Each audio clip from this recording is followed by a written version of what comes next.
Bos-bos, belakangan ini lini masa media sosial dipenuhi dessert viral dari negeri ginseng Korea Selatan. Teksturnya kenyal, isiannya mewah, dan setiap kali dibelah langsung bikin orang berhenti scroll. Duh, kalau secuy ini sih, gimana nggak FOMO buat ikutan jual, biar tambah cuan.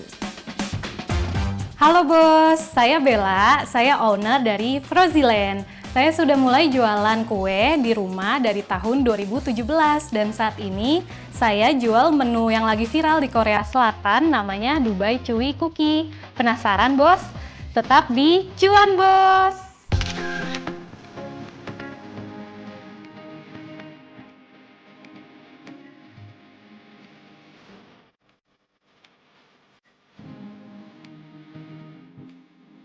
Bos, Dubai Chewy Cookie mulai ramai dibicarakan setelah muncul di berbagai konten food kreator Korea.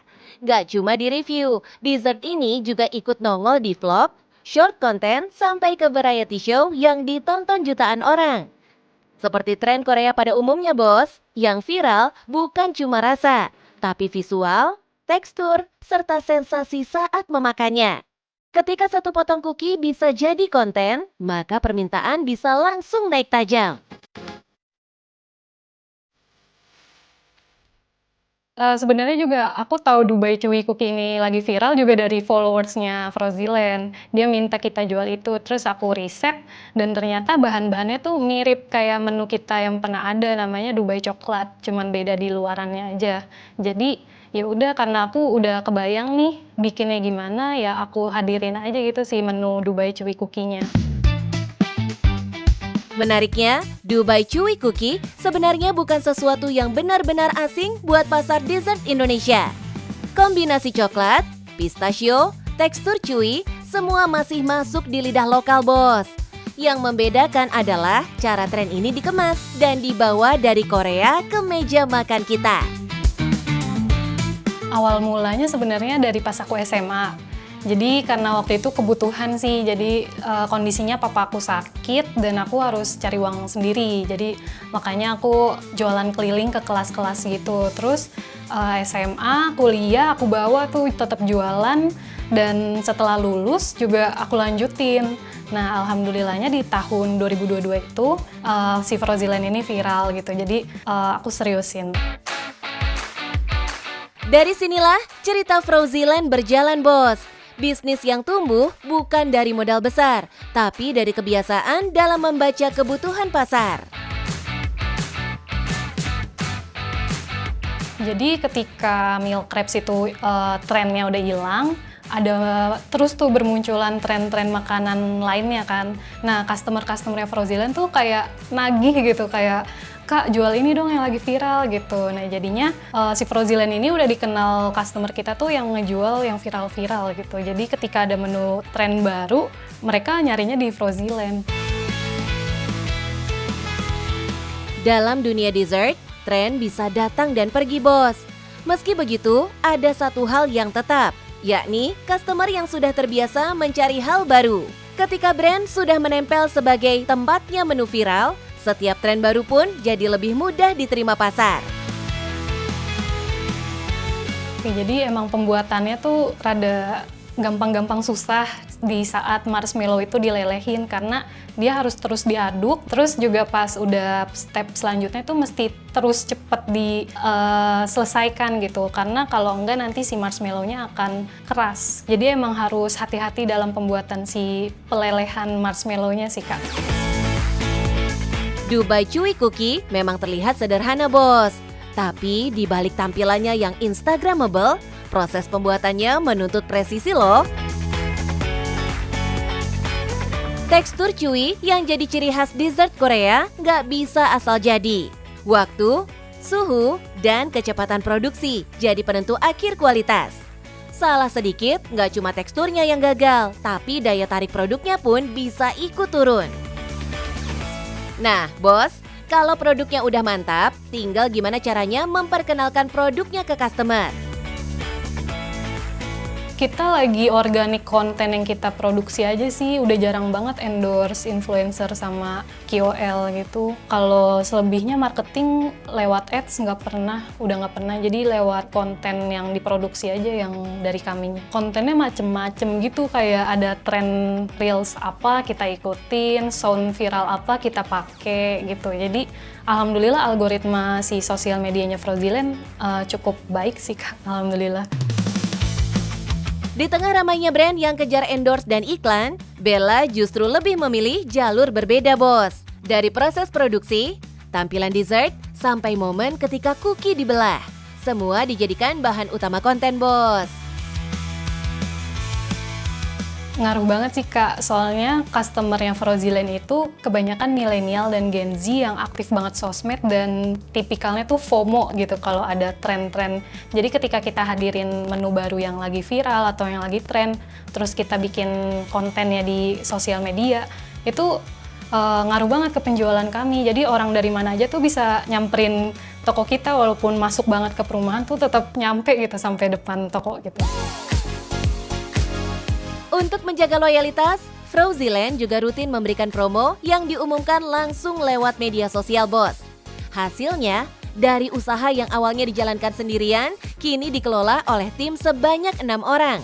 Dengan 2 cabang aktif di Rawamangun dan Duku Zamrud, Bekasi.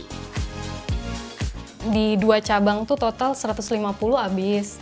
Kalau di total sama produk keseluruhannya, 1 cabang tuh bisa 200 produk terjual, Kak. Kita ngambil marginnya nggak terlalu tinggi sih, Kak. Nggak juga terlalu rendah juga, jadi kayak tengah-tengah aja. Sebenarnya dari harga Dubai Cuy misalnya, yang jual 60.000 tuh itu ngambil untungnya bisa 200% gitu untuk semua produk. Kalau di akhir pekan, Cuy Cookie bisa terjual 150 pieces dari 2 cabang dengan harga jual per piece-nya Rp38.000. Kebayangkan, Bos, cuannya? Itu baru dari penjualan Cuy Cookie-nya aja, Bos. Belum digabung dengan penjualan produk lain. Tapi, Bos, ingat ya, bisnis makanan viral selalu datang dengan resikonya sendiri. Tantangannya bahan baku sih, soalnya kalau lagi viral gini kan bahan bakunya jadi pada rebutan kan. Terus juga suppliernya juga kayak kaget juga kan kalau banyak yang tiba-tiba beli. Jadi si supplier yang nggak siap, si yang sellernya lagi banyak yang nyari gitu. Si penjual-penjualnya lagi banyak nyari bahan baku tersebut. Jadi suka tiba-tiba langka gitu. Emang favoritnya orang Indonesia sih kayaknya si yang isian Dubai Cuy Cookie. Mungkin Dubai Cuy Cookie-nya nggak berlangsung lama, tapi Dubai-Dubaian yang barunya lagi tuh bakalan ada gitu nanti.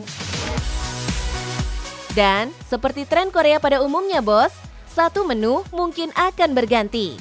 Tapi rasa suka pasar terhadap flavor Dubai atau Timur Tengah diprediksi masih akan panjang.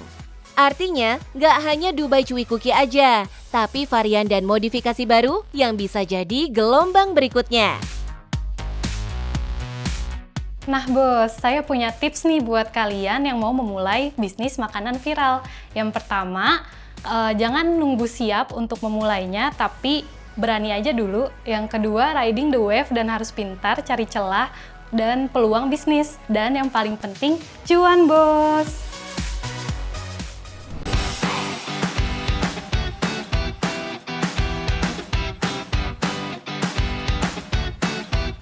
Bos-bos, di tahun 2026, tren gamis nggak lagi berhenti di potongan lurus atau warna aman. Pasar mulai melirik busana dengan siluet lebih anggun, detail lebih kaya, dan punya cerita budaya di balik desainnya. Salah satunya inspirasi dari busana tradisional Korea, hanbok. Halo bos, saya Irma, owner dari Gis Butik Tanah Abang. Nah, di butik saya menjual berbagai macam pakaian wanita, dimulai dari remaja, dewasa, yang cantik-cantik dan kekinian, dan salah satunya yang lagi tren sekarang nih, Sonmi Dress Hanbok. Penasaran kan? Tetap di Cuan Bos!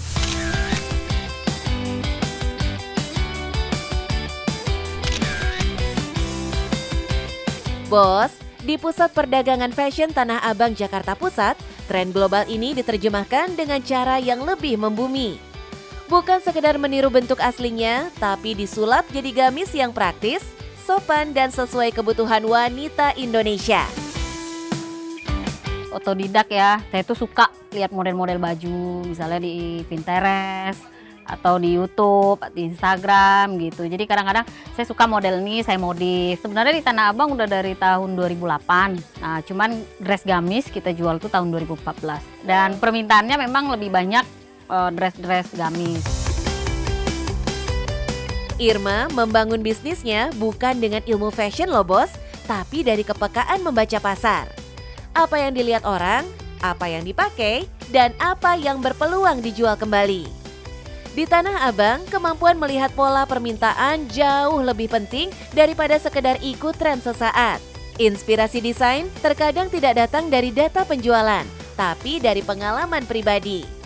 Dan saat hanbok dibawa ke Indonesia, Irma memilih satu hal penting, bukan meniru, tapi menyesuaikan. Awalnya sih karena kita liburan keluarga ya ke Korea gitu. Jadi kita ada pakai hanbok di sana. Terus saya terinspirasi karena anggun. Jadi saya modif supaya wanita-wanita Indonesia bisa pakai. Disinilah kunci gamis hanbok versi Indonesia bos. Siluet anggun tetap dipertahankan, tapi volume diperhalus. Cara pakai pun dibuat lebih sederhana. Hasilnya bukan busana tradisional Korea, melainkan produk baru yang punya identitas sendiri.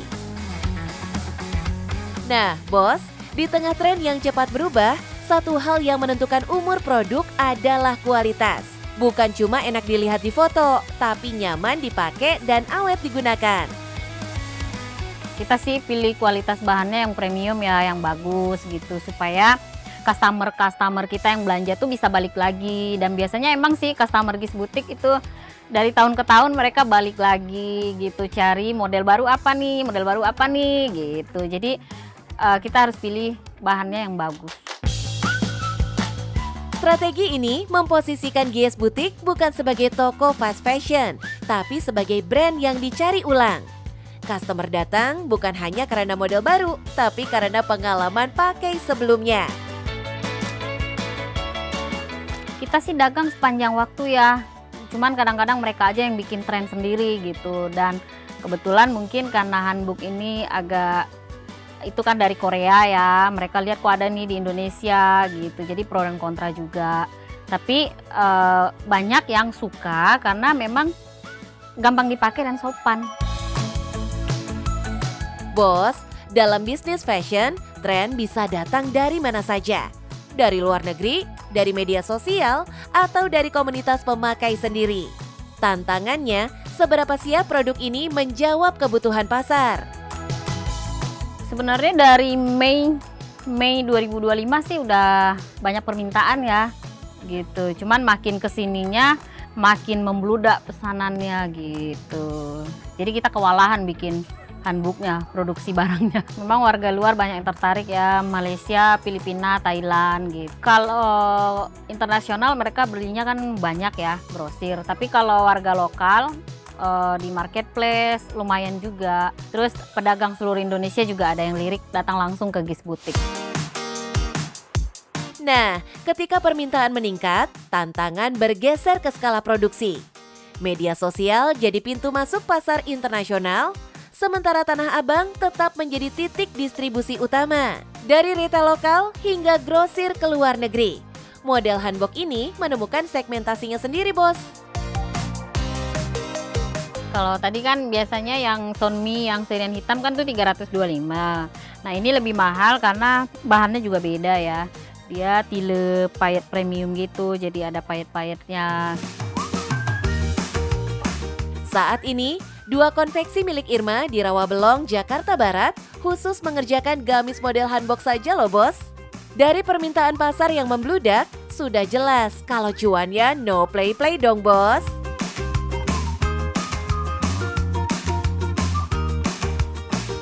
Oke bos, jadi gimana nih dengan Gis Butik? Suka kan dengan koleksi-koleksinya yang saya bikin? Nah, saya mau berbagi nih 3 tips untuk bisnis. Nah, yang pertama itu kita harus jeli lihat peluang yang ada. Yang kedua, kita harus konsisten karena konsisten akan mendatangkan hasil. Dan yang ketiga, kita harus jeli ngelihat tren yang lagi viral. Dan yang penting, cuan bos!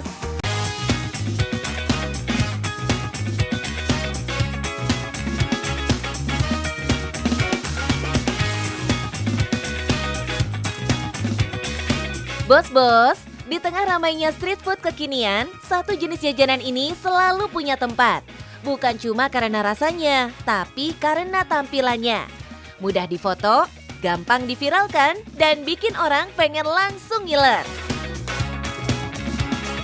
Dari lapak sederhana, camilan ayam dan kentang ini pelan-pelan naik kelas. Bukan cuma jadi jajanan pinggir jalan, tapi disiapkan untuk jadi bisnis yang bisa direplikasi loh bos. Halo bos, saya Rista, saya adalah pemilik dari brand Potacik ini. Potacik itu adalah makanan cemilan dari kentang dan ayam. Penasaran sama produknya? Tetap di Cuan Bos!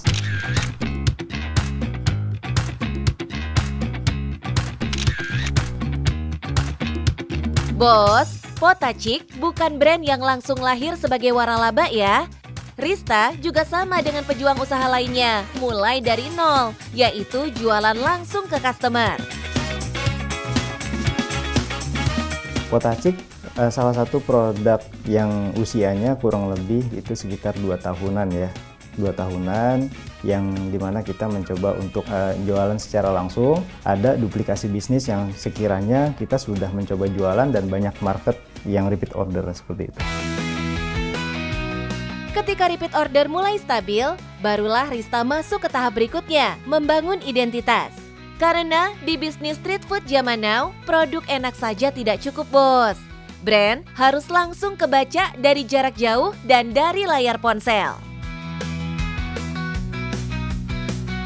Ya tentunya dari awal udah kita pikirin ya, mulai dari brand identity gitu. Kita menggunakan warna kuning itu memang sengaja karena ini termasuk makanan street food kekinian ya. Semua jadi udah kita setting. Mulai dari packagingnya sampai ke produknya juga kita kasih topping yang benar-benar bisa ngebuat orang itu tergiur ya, pengen nyobain, bikin ngiler gitu. Kemudian content friendly yang dimana nanti si pembeli ini ketika mereka beli itu layak banget ketika mereka setelah beli langsung dipoto, di-post di Instagram kayak gitu. Nah, secara konsep, bisnis ini bermain di area yang aman tapi fleksibel. Ayam crispy dan kentang adalah menu yang sudah dikenal semua orang. Resikonya kecil, pasarnya luas. Tapi supaya tidak jadi biasa, yang dimainkan justru ada di lapisan berikutnya bos. Yap, saus, bubuk, dan pengalaman memilih rasa. Model seperti ini penting untuk bisnis street food bos. Karena satu base produk bisa dikembangkan jadi banyak varian tanpa harus nambah dapur, nambah alat, atau nambah ribet. Kalau bicara soal rasanya ini kita ada 4 varian saus. Yang pertama ada saus lava, yang kedua ada saus keju, yang ketiga ada saus mentai, yang keempat itu ada saus barbecue. Dan untuk varian bubuknya itu kita ada balado, kita ada jagung bakar. Dengan pilihan saus dan bubuk, konsumen bebas eksplor rasa. Sementara dari sisi bisnis, ini bikin produk terasa banyak. Padahal sistem produksinya tetap sederhana. Ini juga jadi kunci supaya brand bisa gampang ditiru saat masuk ke skema kemitraan. Kita ada ukuran yang medium dan ukuran yang large. Tapi kalau untuk di pasaran sini ya, itu lebih laku yang large ya, yang dia menggunakan packaging yang seperti ini gitu. Karena kalau yang medium ini kan dia hanya kemasan kecil menggunakan paper bag yang harganya mulai dari 10.000, dan kalau yang menggunakan packaging seperti ini itu harganya 13.000. Dari puluhan ukuran dan kemasan, kelihatan jelas satu hal ya bos. Pasar lebih suka porsi besar dengan harga yang masih terjangkau. Dengan rentang harga mulai dari belasan ribu sampai paket snack tray puluhan ribu, Potacik bermain di impulse buying. Mudah dibeli, gampang ditambah, dan seringnya dibeli rame-rame. Dari profit tentunya sebelum kita buat produk itu ada HPP ya, harga pokok produksi yang harus kita perhitungkan. Mulai dari HPP produk, kemudian sewa lahan, sampai bayar karyawan ya. Alhamdulillah itu sudah bisa dapetin omset, pernah dapetin omset sampai ke 30 juta per bulan. Kalau kita tarik hitungan kasarnya ya bos, dengan harga jual rata-rata di kisaran belasan ribu rupiah dan asumsi puluhan hingga ratusan porsi terjual per hari, omset bulanan puluhan juta jadi angka yang masuk akal untuk ukuran street food yang penjualannya ramai. Nah, kalau untuk strateginya bisa dibocorin dong, Bos. Kita menggunakan strategi visual yang dimana kita mengandalkan produk-produk kita yang bisa kita mainkan secara motion, kita mainkan di packagingnya, kita mainkan di situasi POV penjual dan pembelinya gitu, yang dimana masyarakat sekarang itu lebih senang sama sesuatu yang baru gitu ya. Dan kadang juga kita bikin konten yang memicu perdebatan yang pada akhirnya banyak komentar dan akhirnya video kita bisa tersebar lebih luas lagi gitu ya. Di era sekarang, memang etalase bukan cuma di depan lapak, Bos, tapi juga di layar handphone. Visual produk, POV penjual, sampai reaksi pembeli jadi senjata utama untuk menjangkau pasar yang lebih luas tanpa harus keluar biaya iklan besar. Cara ngonten gini sudah dibuktikan jitu oleh Bos Rista. Bagaimana enggak? Dari street food sederhana ini, Bos Rista sudah banyak yang bermitra di seluruh Indonesia. Kalau untuk keluar kota itu kita mungkin bukan di produknya ya, tapi ke bisnisnya. Jadi kita Potacik ini bukan hanya menjual kentang dan ayam aja, tapi dari usaha dan keberhasilan bisnis ini kita membuka open kemitraan kepada masyarakat Indonesia. Kalau di paket ya ada beberapa ya, ada paket gold, ada paket tendaan gitu. Kalau paket gold itu kita dapat booth, peralatan masak, seragam, topi, dan lain sebagainya. Semua packaging kita udah dapat. Keuntungan 100% untuk mitra semua. Jadi kita mengharapkan dari mitra yang sudah mulai jualan, itu kita mengandalkan repeat ordernya. Dan buat bos-bos yang belum terbiasa ngonten, tenang, Bos Rista ada solusinya.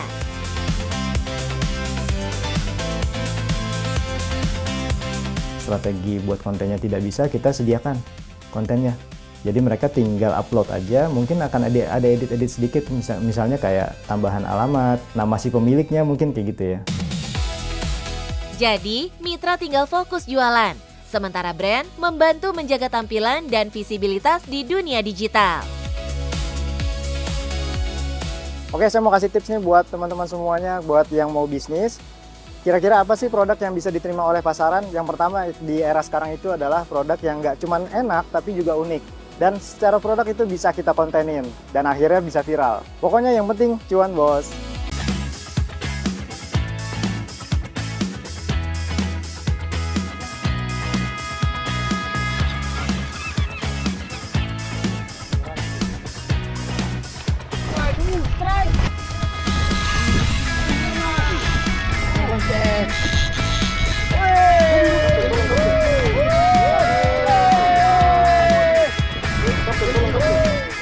Bos, ini masih di program Cuan Bos kok.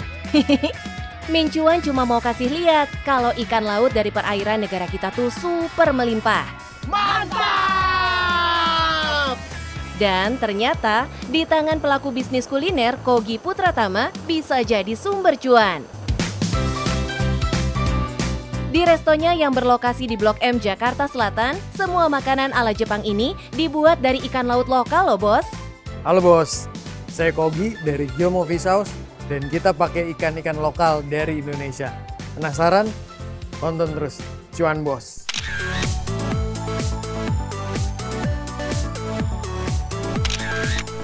Sejak dibuka November tahun lalu, Resto Bro Kogi ini nggak pernah sepi pengunjung.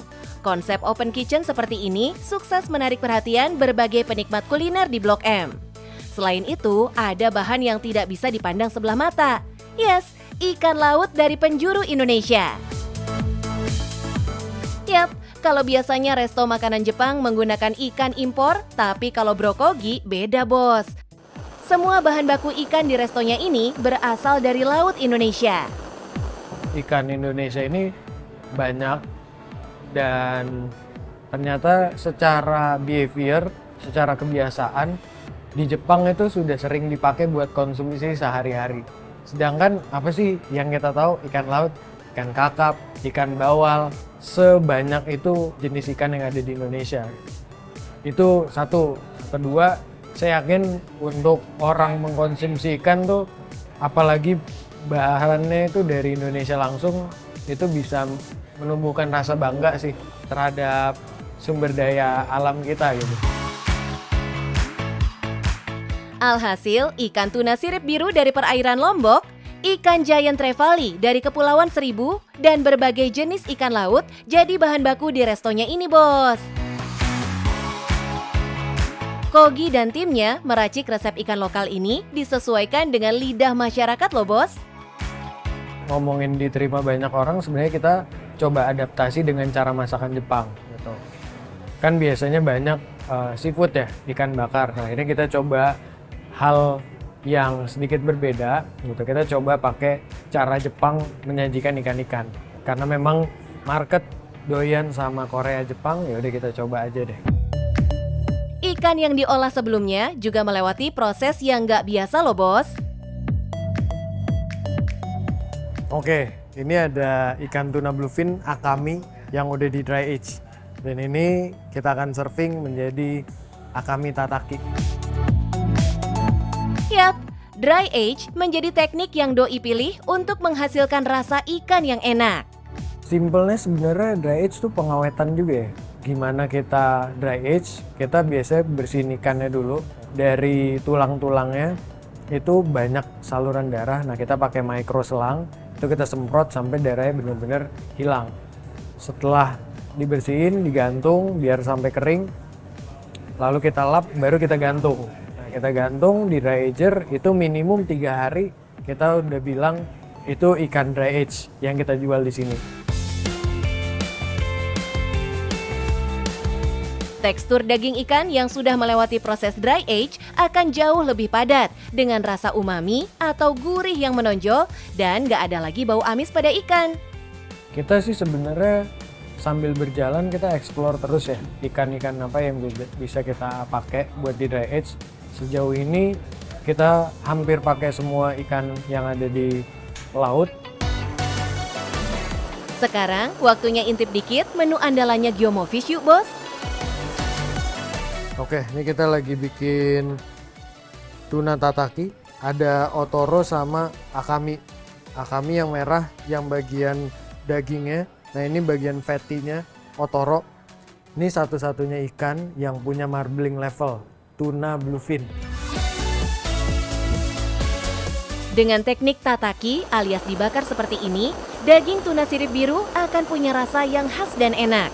Pantes aja kalau jadi menu favorit pengunjung. Nah, menu lainnya di resto ini ada carpaccio, otoro tataki, otoro ramen, hoho nikudon, dan chirashi sushi. Dengan kualitas bahan dan rasa yang juara, percaya nggak bos kalau harga yang dipatok masih bisa terjangkau? Kebetulan menu kita cukup variatif harganya, dari 40 sampai 90 ribu.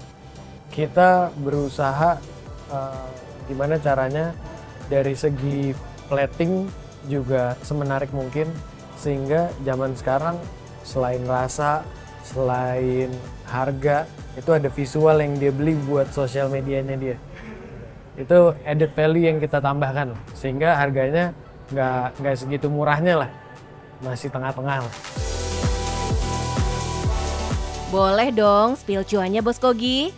Sehari kita paling favorit itu carpaccio, bisa 50 plate sampai 70 plate. Widih, kalau sehari aja minimal 50 porsi terjual untuk satu menu, widih, kebayang ya bos cuannya berapa? 3 digit sebulan sampai tuh bos. Mincuan denger, resto ini bukan bisnis pertama yang dijalani Bro Kogi. Latar belakang keluarga pula yang membuat Kogi sangat familiar dengan kuliner Jepang. Yap, doi memang blasteran Jepang Indonesia, bos. Waktu itu ibu jualan makanan Jepang karena memang dibutuhkan untuk keluarga ya. Ya ini basicnya tetap survival mode juga gitu. Akhirnya kita jualan onigiri di sekolahan. Nah, makin kesini ya kita pikir makanan tuh salah satu sumber yang dibutuhkan sama banyak manusia, sehingga kita membayangkan perputaran uangnya juga cukup banyak opsi lah. Oh iya bos, di era yang serba sosial media, Kogi juga punya cara buat mengenalkan restonya ini ke masyarakat. Dan pastinya ini bikin customer kembali datang ke restonya. Salah satunya kita bikin konten yang eksplorasi dari hulu ke hilir. Jadi kita ceritain ikannya itu dari mana, dari bentuk konten sampai narasi di toko gitu. Jadi kita ada storytelling di toko. Begitu kita serving ikan carpaccio atau menu carpaccio, kita jelasin ikannya dari mana. Jadi kurang lebih kita pakai cerita untuk menyampaikan message ini. Setiap pebisnis pasti punya tantangan yang dihadapi. Begitu juga dengan Kogi bos. Kalau kendala pasti ada ya gitu, dari mengelola manpowernya ataupun bahan baku itu sudah pasti ada. Tapi gimana caranya begitu kita dapat isu, kita solve segera gitu. Dan memang kita harus identifikasi satu persatu sih gitu. Apa masalahnya, apa yang harus kita lakukan. Dari Kogi, kita bisa belajar bekal latar belakang yang bisa memperkuat bisnis kulinernya nggak bikin doi terlena bos. Kogi terus berinovasi, bahkan nggak cuma sekedar mengejar cuan. Doi juga punya misi tersendiri buat mengenalkan ikan lokal. Tips buat yang mau bikin usaha, jangan lupa selalu explore hal-hal baru dan jangan cepat nyerah. Yang penting, cuan bos.